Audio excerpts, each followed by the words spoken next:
back to Middle-earth Quest. This is Sauron, and this is his 8th turn.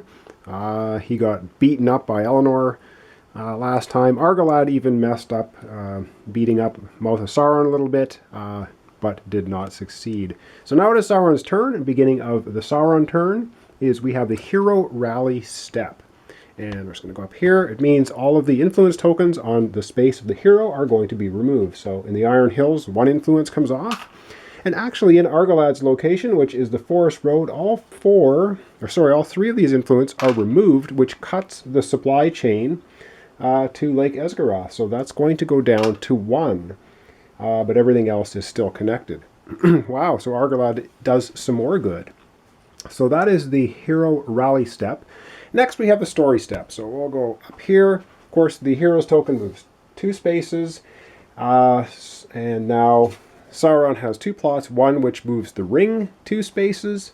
So it goes 2, and one which moves the red token 2 spaces. So it also moves 2. And we now have the tree marker moving into stage 3, which means now the Witch King enters the game. All right, let's see if the Witch King can make any difference. He can show up in either Minas Morgul or the Ruins of Angmar. So he is going to show up at the Ruins of Angmar, which is way up here, closer to our heroes. All right, that was the Story Step. And so we quickly transition. I'll readjust the camera and we'll go into the Plot Step. All right, so it's now Sauron's plot turn, and he has 3 plot cards, and he is going to play one of them. And the one he is going to play is called Saruman Falls to Corruption. So again, beautiful artwork. It needs 5 influence tokens on the shadow pool. There is currently 7 there, so he's able to play this. And it affects Isengard. It says Isengard is now perilous. When a hero consults with Saruman, he receives 1 corruption card. It says, for I am Saruman the Wise, Saruman Ringmaker, Saruman of many colors. And that's Saruman from Fellowship of the Ring. Okay, so we're going to affect Isengard with this plot, and it's going to move the helmet symbol twice on the Story Step. So that's number 3, and that is now going to be right here in Isengard with a corrupt Saruman. All right, that is the plot step for Sauron. And after the plot step, we have an event. So I'll just rearrange the camera a little bit, and we will do the event for Sauron turn 8. Okay, so leader token in the lead. However, we have now passed into stage 3, so we're going to be drawing from the stage 3 deck. So we're going to take the top 3 cards off that. And we're going to consult them, and because the hero's token is in the lead, we're going to do the smallest number event. So we either have 14, 8, or 7, so we will be doing event number 7. All right, let's have a look at it.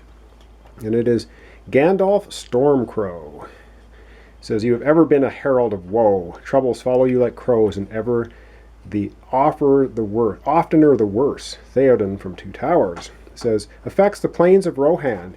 After a hero explores here, he may place or move Gandalf to any location that is at least 4 spaces away. Then remove 1 influence from the shadow pool and discard this card. All right.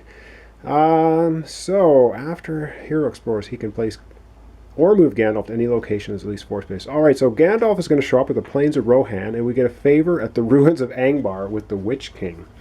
All right, so Gandalf. Showing up the plains of Rohan, and that's right here. And we get a favor. Of course, favor is going to be way up here with the Witch King, the Ruins of Angmar.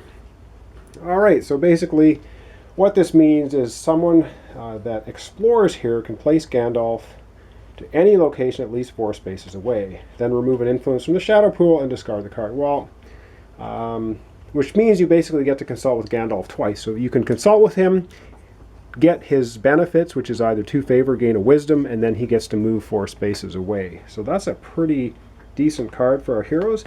Don't know if it's going to come into play, though, as we're getting a little bit late in the game. Don't even know if the heroes can make it there, although Eleanor seems to be able to travel half the map in one turn. And that is our event. So now Sauron gets 2 actions. Let's go over to his action area and we'll do that. Alright, so the first thing Sauron's going to do is he is going to do a influence action, which means he's going to get 5 influence tokens.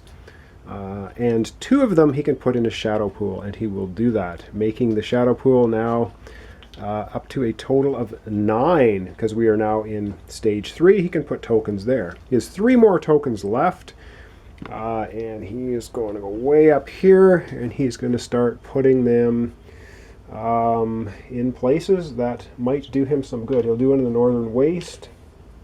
He'll put 1 at the Bite and 1 at Rosgobel. All right. And now down we go, back to his second action. For his second action, he is going to do 2 minions and or monster tokens. So that's the 2. Now the first thing he's going to do is he's going to take the monster token that is right here at Lake Esgarath and move it 1 space to the Iron Hills with Eleanor. That's 1 move. And the second move that he is going to do is he is going to place a monster token up here, and he gets to look at it, of course. So light green area, and he is going to place it on, where is he going to place it? He's going to place it on the Northern Waste, where that influence, or that favor token is, and the 1 influence. Okay, that concludes Sauron's actions. Not a fantastic turn, but he's kind of in a little bit of trouble. And now, the last thing we do is a hero draw step. So let's go over to our heroes, drop their cards for their next turn. Okay, so Eleanor here has a fortitude of 6. She's going to be drawing 6 cards. 1, 2, 3, 4, 5, and 6. Good health life pool left. She gets plain, Tree of Gondor / swamp, forest, a couple mountains, and a hill. So pretty good smattering. She got crossbow shot. Wow, she actually picked up 2 of her skill training cards. So that's going to be beneficial if she gets into a fight, which is likely to happen. All right, let's go over to Argolad and pull his cards. All right, and lastly, Argolad, who doesn't have much life pool left because he got beaten up pretty badly by Mouth of Sauron. He almost took him out. He has a fortitude of 5, so 1, 2, 3, 4, 5 cards, leaving him 1 in his life pool. He gets a forest, couple plains, a swamp symbol, or Tree of Gondor, which is what I call it, and a hill. This symbol looks like a stylized Tree of Gondor. It's supposed to represent swamp in the rules, but I'll just keep calling it Tree of Gondor. You know what it is. All right, so that's Argolad drawing up. Finally, he has now 6 cards, and we'll go back to the main board and wrap up. Okay, so wrapping up Sauron's 8th turn. The Witch King now has shown up at the Ruins of Angmar.